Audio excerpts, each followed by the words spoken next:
Transition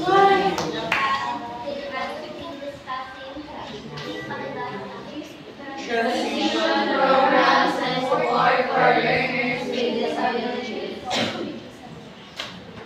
based on the guidelines and roadmap law. So actually, continuation siya sa report din na pangalawang punta natin. Yes.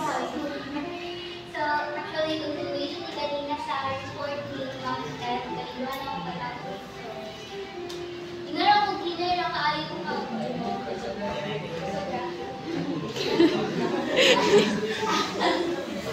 So please basa.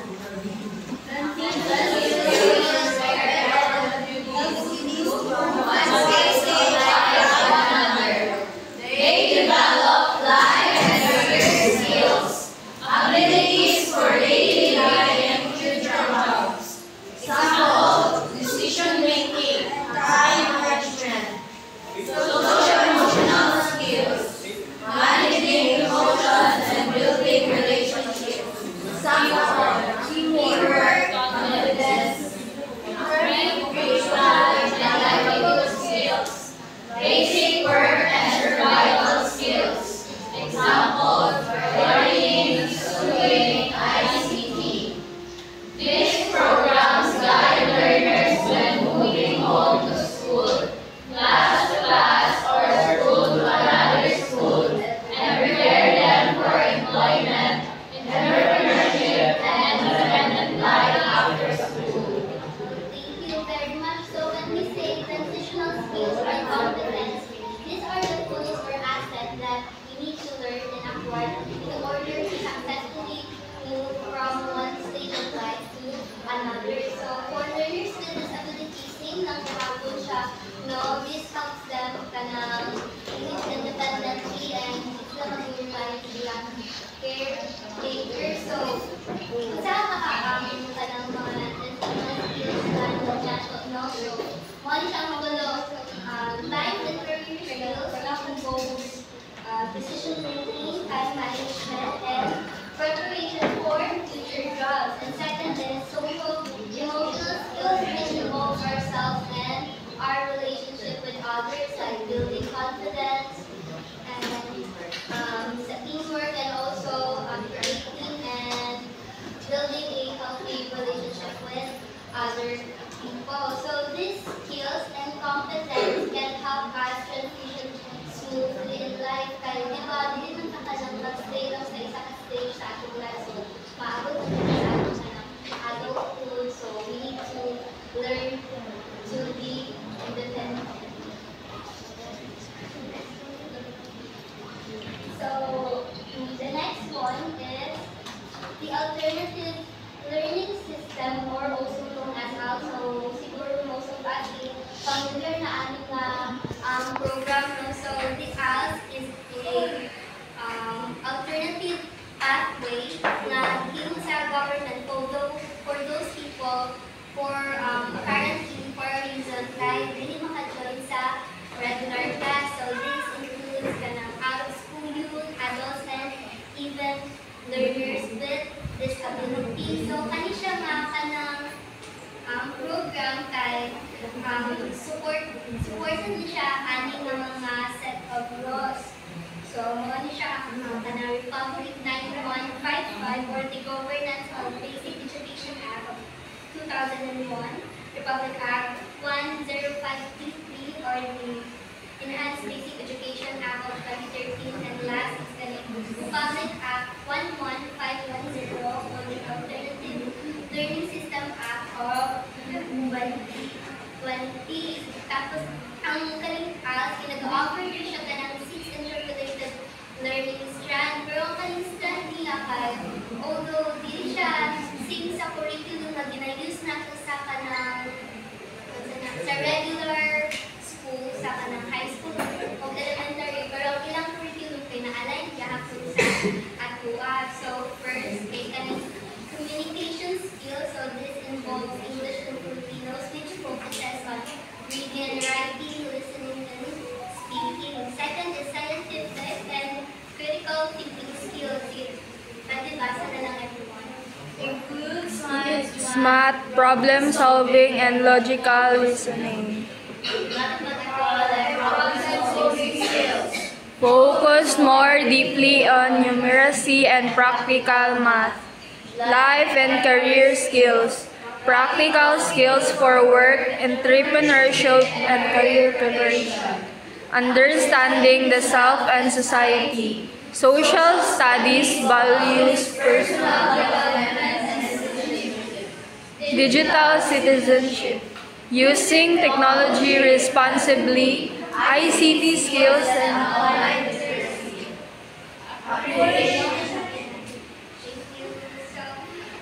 Also, they can provide your accreditation and equivalency. So, which means ang mga learners ay pwede sila maka-earn o kanang high school and elementary diploma through an exam. So, the next one is the valid IEP.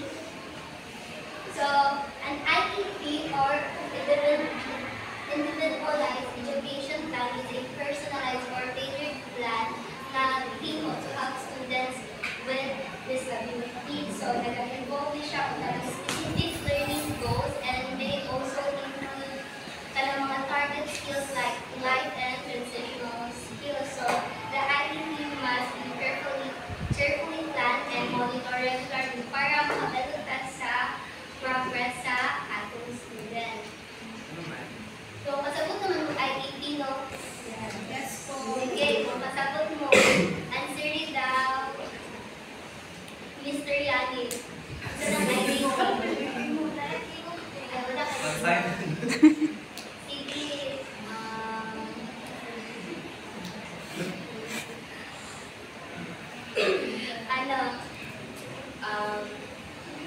Ray, Pagador, what's IEP? Based on your understanding. O sa atong previous mga lessons. Atong personalized plan para sa learner kung walang later learnings tapos na walang Okay, thank you very much, correct. And the next one is the resource room. So, a resource room is a additional support for learners with disability na naa sa regular classes. So, nag-offer niya siya o kanang for interventions and activity para ma-help sila o sa ilang classes. So, muna siya. First is instructional intervention. Second is therapy services, tutorials and mutual sessions, and last is assessment services. So, para kanang dili ninyo ma-confuse ang resource room or inclusive classroom or inclusive learning resource center or sa kanang regular STEM class na dili ang So, sa resource room, kaya ang mainly focus niya is to help and provide additional needs lang for learners with disability nga naagyapon sa regular class, kaya ito kay ginatagaan sila remedial sessions or kanang mga therapy. So basically, i-pull out sila kung need yung kaayo sila o how walang traditional SPED classroom kay mag-spend ang learners sa kanang module sa SPED class while still focusing on the IEP. So, sasaktan na, hindi siya confusing. Yeah. Of course, adaptation of learning resources and ICT. So we need to integrate and incorporate learning resources and ICT into our teaching. So this ensures that learners with disability can fully participate in class. So we can, as a teacher, we can provide mga assistive technology like brailles or teacher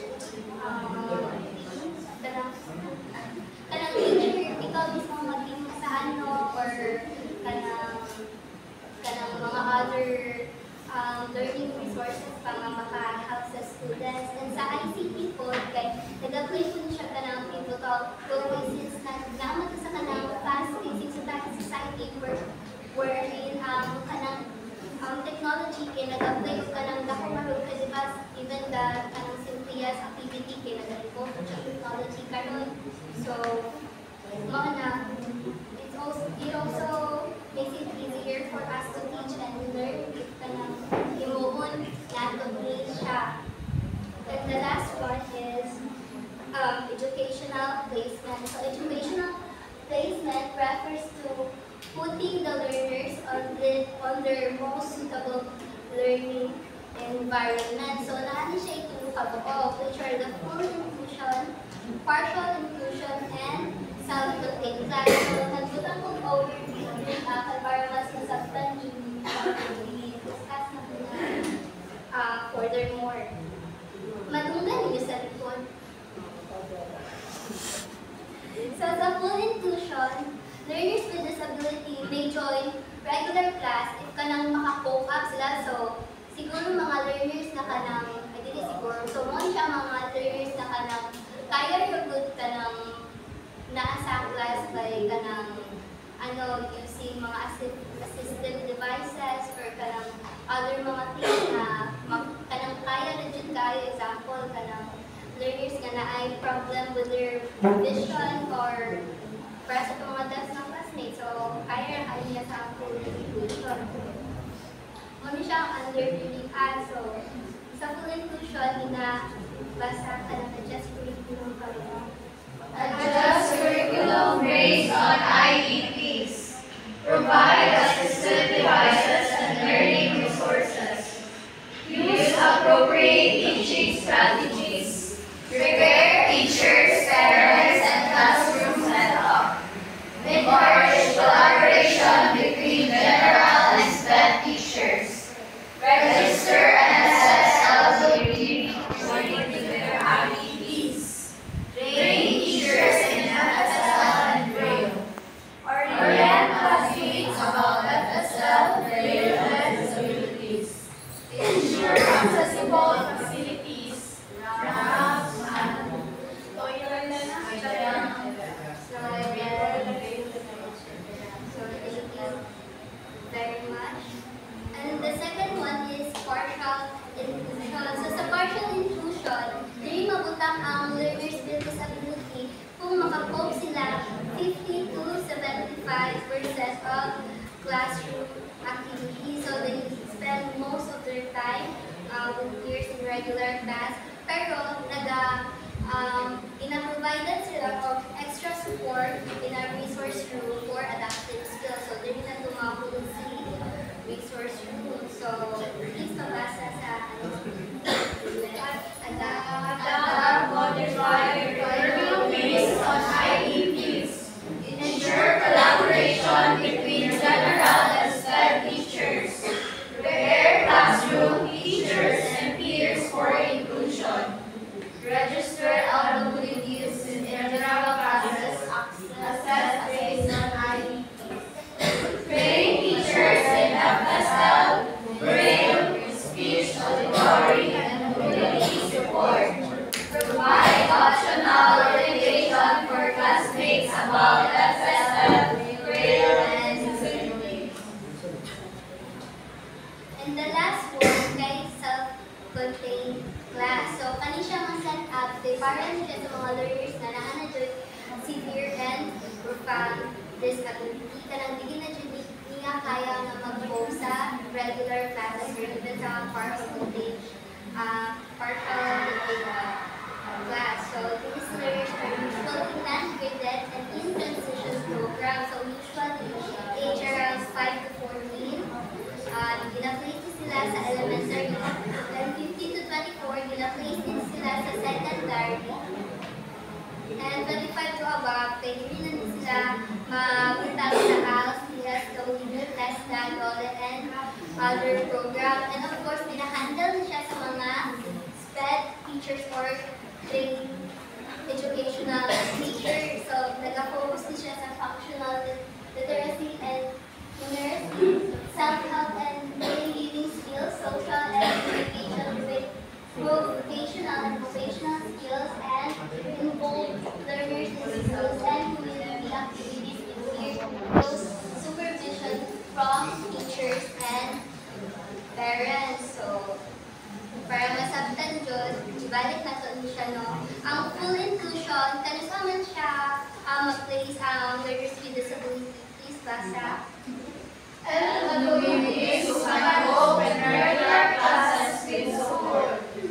Curriculum accommodation, System devices, teacher collaboration, accessible classrooms.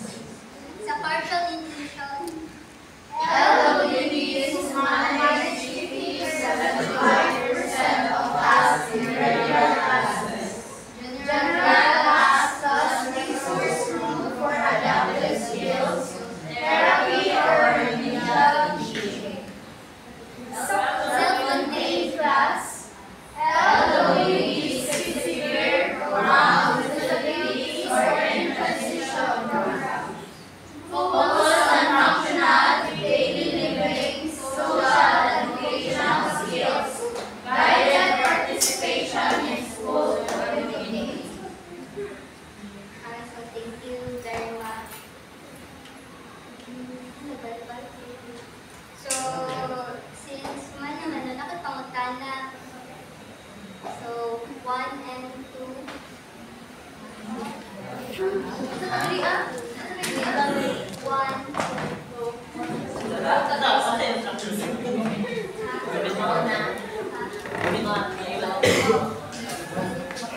Ang mainitong tinggo lang mag-answer. Mainitong tinggo. Tsaka 1. Ito. Review mo daw siya.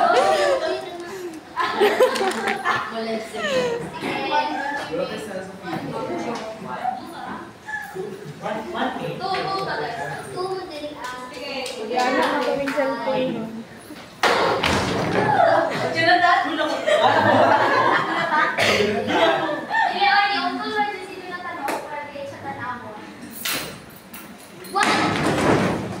Huling ka ba?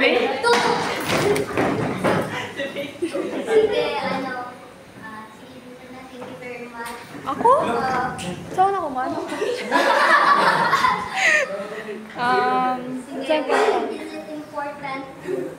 Why is it important to put learners with disability in their correct or appropriate placement? It is important because it can help them feel first is comfortable, safe and supported. So in that way, they can focus better, build their confidence and maka-develop sila skill at their sa ilang self. Tama.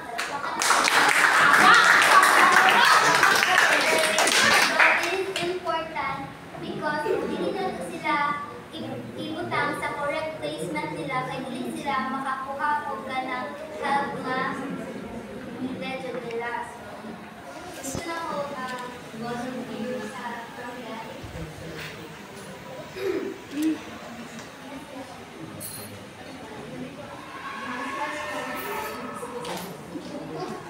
Uwi na ka kung kamot, miss.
Because struggle, hindi ko na order.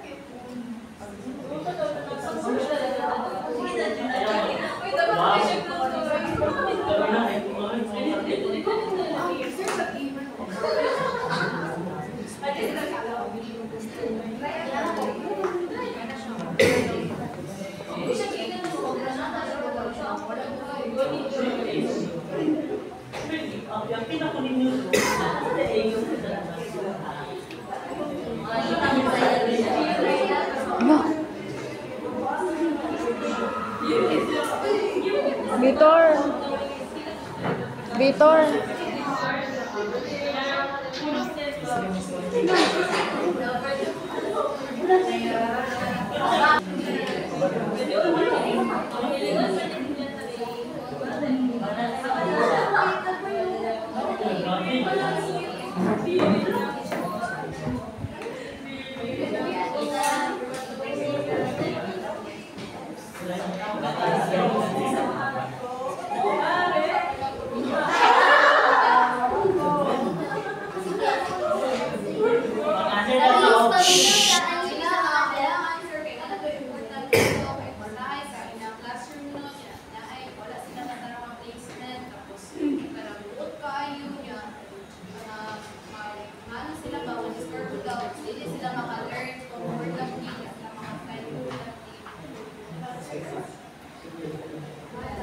Sige, please palakpak.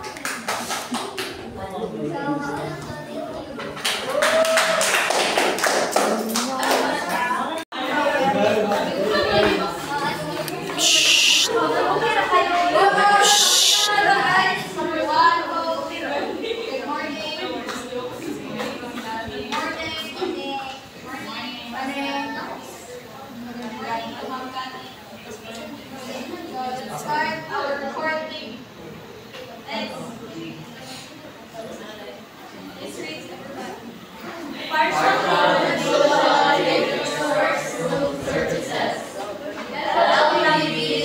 shall be partial inclusion of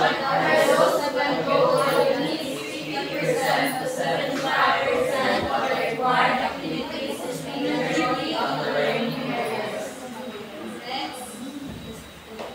Adapt and provide the basic education curriculum based on the learning needs of LWDs and certified in their writing. Ensure collaboration with the receiving teacher in the general education classroom and the president to regulate the learning plan for the LWDs.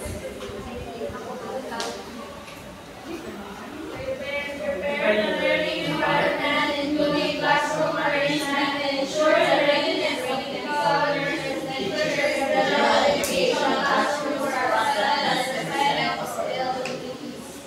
Register the LWDs in the general education class, assess their performance according to their IEP, and tag them as LWDs in the learner's information system. Organize research to learn FSL and grade reading and writing, including speech and auditory training, as well as orientation and mobility training. The resource will support learners with sensory impairment. Organize an optional special class particularly for veteran learners who learn about FSL and grade reading and writing. Self-contained class. Self-contained class.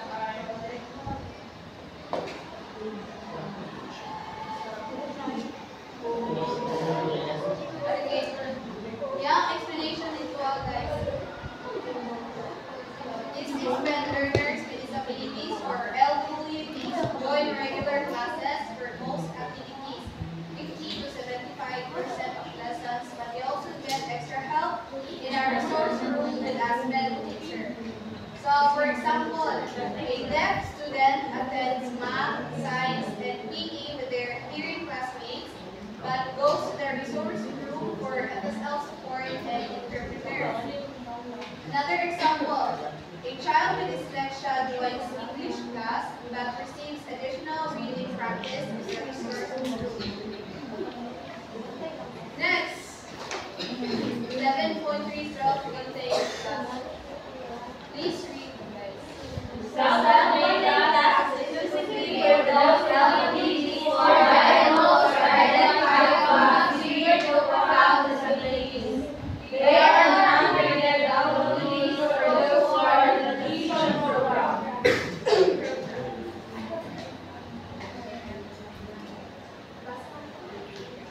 LWDs age 5 to 14 go to elementary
Example, a child with leukemia staying in the hospital 4 months, still studies math and reading with the help of a SMED teacher in the hospital.